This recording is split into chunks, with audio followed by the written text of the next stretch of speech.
Hi, my name's Peyton Button, and I'm obviously a bit of a book person. I mean, I'm surrounded by books pretty much constantly. And that's given me a lot of time to come up with plenty of pet peeves. Things that I hate about other people who like books, or maybe other people who don't like books and just disrespect them. And I thought about this because my mom came back from Chicago. She bought me this really soft hoodie. I had to think of what it was called. And she had the book that I let her borrow, and she did this unspeakable thing. She took it. She was at the end, right? At the end. And then she did this. And it reminded me that my mom, who broke that one, is among the people who break spines of their paperbacks. And it is one of my biggest pet peeves. I don't do that. My paperbacks, they usually look really nice because I really like them to look really nice. And because I really care for my books and I don't want to have to replace them because they're like the poor Hobbit here and have this brokenness.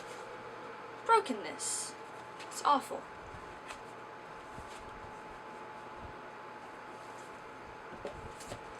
The second type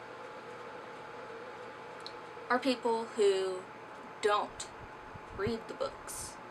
They're the people who wait around and see that their movie is coming out and they're like, ooh, I can just watch it instead.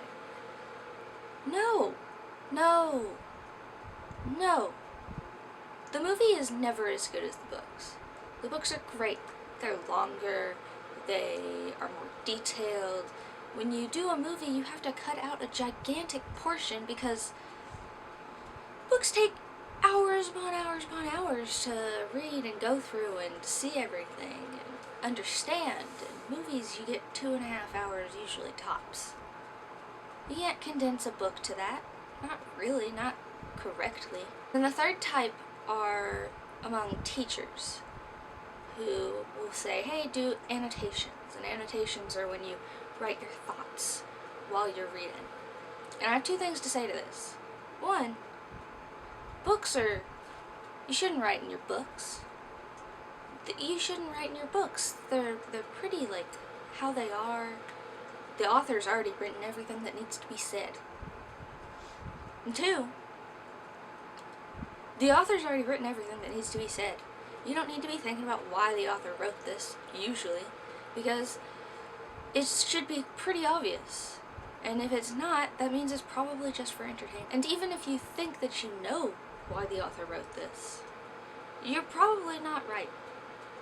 They probably wrote it for some other reason, like they felt like it, or they had a character in their mind and were like, oh, this works, and then they built the settings around to shape what they wanted, or they built the settings first and built characters to shape what they wanted. It really just depends on the author.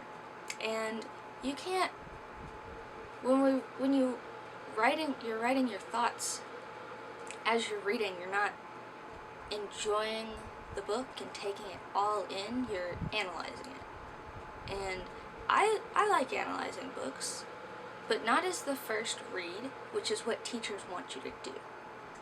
When you first read through a book, it should be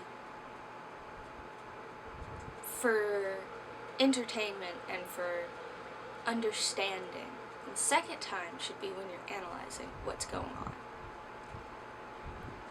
And the third time you should read it again 3 times. You should always read a book 3 times. Like a poem. Is to better understand what you've learned about and how you've changed your thought process through reading the book. Those are my 3 worst types of book people. Your spine breakers, your go-to-the-moviers, and your annotators. Don't do that. Or, I mean, I guess you can annotate your books. Just don't do that your first read because then it just ruins the book. Anyways, if you like this video, please give it a thumbs up. If you want to see more, please subscribe. And if you have something to say or know a different awful kind of book people, like dog ears that you want to comment about, please do so. I put out new videos every Tuesday and Friday. Bye!